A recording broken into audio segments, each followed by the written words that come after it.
Are you ready for part two? I sure am. Let's get started. Do you remember how I told you about the people on the plaques? James asked. Anna nodded. Those are not the only stories passed down from our ancestors.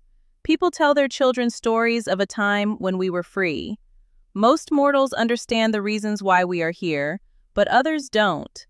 I heard of mortals who practice the craft, hoping to undo the magic barrier spell that keeps us here, James explained. Barrier spell? Anna asked. The story goes that when mortals were first placed inside the farms, they were defiant and crafty. They kept finding ways to break through the walls. They went under at once, from what they say. The immortals explained the importance of human confinement to the witches inside the walls. They explained the poison in the air and water. They told them that the human race couldn't survive on the outside. The sorceress developed a spell to seal the dome. So if the stories are true, then it is possible that there are witches here. But I don't know anyone who practices it anymore, James said. Anna took a moment and thought about everything he had said. She had never heard of this before, but that wasn't surprising. She didn't need to know such a thing, so she had never asked. Suddenly, a thought came to her. Do you know the family of witches that helped do the spell? Anna asked. There are 4 different plaques with 2 different surnames down in the square. They are supposedly the families responsible for the boundary, James explained. Can you take me there? Anna asked. James nodded, and they went to find the names of these women. The area where the plaques were displayed was far more ornate than any of the other locations Anna had seen. There was definitely something special about these 4 women. A white gazebo with miniature pink roses climbing its walls housed the statues. The statues of these women had been created from beautiful white stone. Each figure was different, so Anna had no doubt that they were actual depictions of the women themselves. The statues held stone baskets and floral bouquets, where the plaques were fastened. The surnames of 2 women were Johnson, and the other 2 were Maines. Are there any of the Johnsons or Maines families here anymore? Anna asked. Yeah, I don't know them very well. They live on the other side, James said. Can we go there? Anna asked. It will take some time to get there, but if you're not in a hurry, we sure can go, James answered. I'm not in a hurry. We can take our time, Anna said. James smiled and was excited that she wanted to stay with him for a while. The trip would take several hours, and James was going to enjoy every moment he had with Anna. They took the gator on their journey. James packed up some snacks and bottled water. He took a blanket for them to sit on while they ate. He wanted to make her day special, even if it was a semi-work trip. Anna saw humans doing all sorts of activities on the way.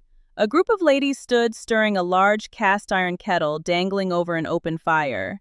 They mixed with what looked like a wooden boat paddle. Anna could smell apples, cinnamon, and cloves. James said they were making apple butter, and Anna thought how delicious it must be with all the wonderful smells pouring from the mixture. James said the residents had prepared many things for the upcoming winter months. Farther down the way, she saw a group of people collecting pumpkins from a field. Further on, she saw giant sunflowers being harvested for their seeds. The humans insisted on self-reliance to the degree that they were capable of doing. Everything could be simpler and easier for them, but they wanted to do things for themselves as much as possible. The time of laziness within the human race appeared to be over. Anna was impressed by all she saw. James slowed the gator and pulled to the side of the path. He clicked off the engine and they waited. Anna saw 3 horseback riders approaching. She loved the fact that James was taking every precaution to ensure the safety of the riders. The hum of the gator could have spooked the horses, leaving their passengers in danger. Anna felt a little nervous. She was afraid her presence might scare the timid animals as well. The horses slowly and lightly walked past the gator. The riders had to encourage them to move forward with gentle kicks to their ribs. Anna sighed audibly as nothing had happened that would have left her to blame. Long stretches passed with no signs of settlement. Then small groups of tiny homes would spring up like mushrooms on the forest floor. Anna guessed these were family units who wanted to stay close to one another. Anna heard the sound of clucking chickens, bleating lambs, and bawling cows. She could smell the pig lots long before James ever knew they were there. It wasn't long before Anna saw the houses emerging from the woods. Each space was a small farm all its own. She thought it was amazing how well they utilized every inch available to them. "There they are," James said. The couple pulled up to the first home and walked hand in hand through the yard. A lady about 50 popped out of the front door and went onto the porch. She squinted her eyes, trying to see who her visitors might be. "Can I help you folks?" the lady asked. "Hi, my name is James, and this is my lady, Anna. Are you Ms. Maines? We were wondering if you had the time to answer a few questions for us," James said with the utmost respect in his tone. Anna's heart flooded with happiness when James referred to her as his lady. No title had ever given her so much joy. She had been a daughter, sister, social worker, and friend. She had been the violent deliverer of justice and the gentle hand of comfort, but never had she been anyone's lady. To be his lady was the highest honor she had ever been given. They sat on the porch with Ms. Maines. She insisted that they have some of her fresh lemon meringue pie and a tall glass of milk. It was amazing. Anna could taste the love and experience in every bite. Ms. Maines had probably made this so many times she could do it with her eyes closed. Anna hoped that someday she would be able to do that too. "We know some subjects are taboo up here, so we understand if you don't want to talk to us about anything. I just wanted to put that out there for you." Anna's friend Kimmy was abducted and tortured by another immortal. He was in possession of special chains, which he used to detain her. The chains were new. They weren't something from the old world. "Ms. Maines, these chains were spelled to hold an immortal woman. I don't need to tell you how devastating the experience was for her friend. Do you happen to know of anyone here within the walls that would be practicing that kind of magic?" James asked. Anna sat and only spoke if either of them asked her a direct question. She knew some humans were suspicious of her kind, and with good reason. "I haven't heard of anything directly relating to the chains, but there are stories, you know what I mean?" Ms. Maines said in a hushed voice. "What kind of stories?" Anna asked. It didn't take long for her to forget her own rule of speaking only when spoken to, but this was important. She couldn't help herself. Thankfully, Ms. Maines showed no signs of being offended and answered her question. "Well, I have had my own experiences with immortals regarding magical favors. They will offer just about anything to get the spell of their choosing. It's usually something dumb like a love potion or a locator spell. Most mortals I know don't think it's worth the risk. You know we aren't supposed to practice the craft anymore, don't you? When it comes to magic binding chains, I don't know anybody who would do that kind of art, no way," Ms. Maines said. James thought this would be the answer they'd get, but it didn't hurt to ask anyway. "Are there any Johnsons left up this way?" James asked. "Nope, there haven't been any in a long time. The last died out about 10 years ago, I guess," Ms. Maines answered. "I will tell you this, James. I know you know already, Anna. There are other farms out there in the world. We are not the only ones. The only reason I know was that many years ago, a fella came around asking for favors. And when I declined, he said he would just go to another farm. He was really nice, and he understood why I chose not to do it for him. Maybe they were spelled somewhere else," Ms. Maines said. "Can I ask, Ms. Maines, how would one spell the chains? Wouldn't they have to have the chains to spell them? The gatekeeper checks us on our way in and on our way out. I am pretty sure they would have noticed huge chains," Anna asked. "Well, the only thing I can think is that he slipped in a link from the chain. That is all it would take. Just one link to spell and connect it to the rest of the chain, and it's all spelled. So if I needed something like that done, that is how I would do it. I doubt the gatekeeper would have thought much of a link of chain on a man's keyring or left in his pocket by mistake," Ms. Maines explained. "That makes sense to me," Anna agreed. She offered to help Ms. Maines with the plates and cups, but Ms. Maines refused. She said she was just happy to see some young folk around. The two told the lady they would come again to visit and let her know if they found anything. She seemed delighted that they might return. Kisses and hugs with their new friends sent them back home. A slight breeze cooled the afternoon air. Anna loved this time of year. Most people love the spring and summer months, but Anna preferred the fall. There was something cozy about the change of the season. Spring through summer seemed so long. She loved the deviation in her eternity. She didn't understand why anyone would choose to live in one climate. There was no hope for anything new. She craved that in her life. She always looked forward to changing from her flip-flops to boots and from tank tops to flannel. She enjoyed picking wildflowers, but also building snowmen and eating snow cream from freshly fallen snow. She loved it all. James picked the most beautiful spot for their snack. He spread their blanket on the ground underneath a towering oak tree. They had apples and cheese with crackers. He even made peanut butter crackers and chips to go along with it all. She was impressed with how quickly he threw it all together. Anna and James told stories about their lives and learned so much just in that short amount of time together. Several times, James leaned in to brush the hair from Anna's face or simply stroke her hand. Anna had many stories to tell James, compared to his one lifetime, but she managed to hit the high spots for him. "I wish you didn't have to go," James said. "I don't have to go yet," Anna said.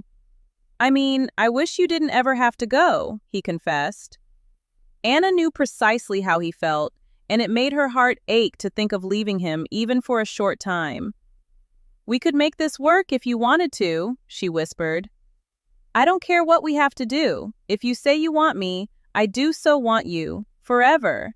I know it seems dumb and fast.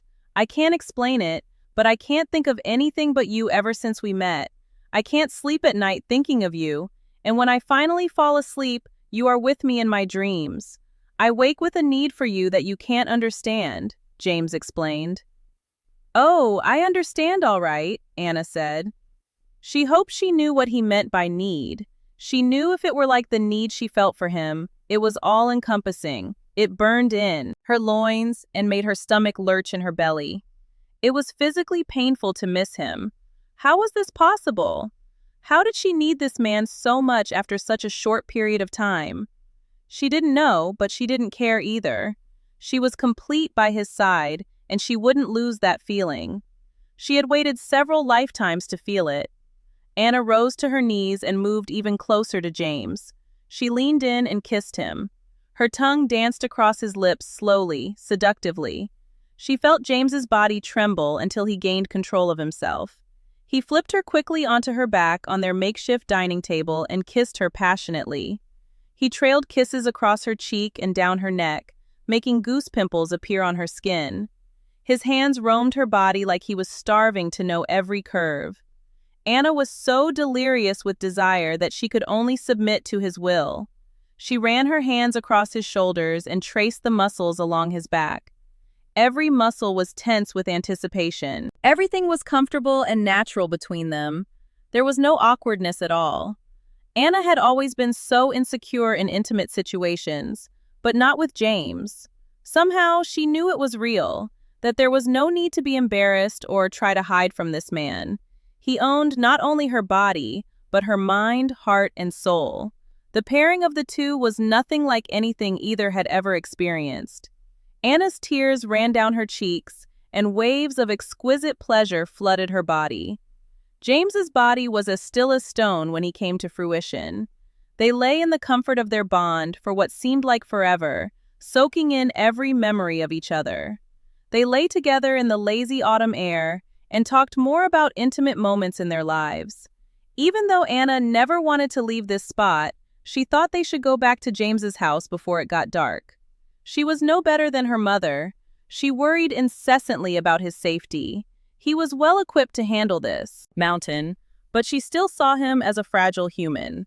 He would just have to get used to her being that way. She knew she loved him, and love was many different things, one being worry. They reluctantly gathered their things and headed back to the cottage. James immediately went to the tiny bathroom area and began laying out a towel, a pair of his cozy sweatpants, and a shirt. He let the water run so it would be good and warm for Anna. Anna's emotions were overwhelming. She had never known anyone who was as thoughtful as James. His level of care for her was unbelievable. Maybe she had just picked losers in the past, and this was how it was supposed to be. Anna didn't know, but she would never stop feeling grateful for it. The warm cascade of water was so refreshing. She enjoyed using James's shampoo and body wash because now his scent would linger a little bit longer with her. She towel-dried her hair the best she could. She still looked like a little drowned rat when she came from the bathroom. She found James cutting vegetables on the counter.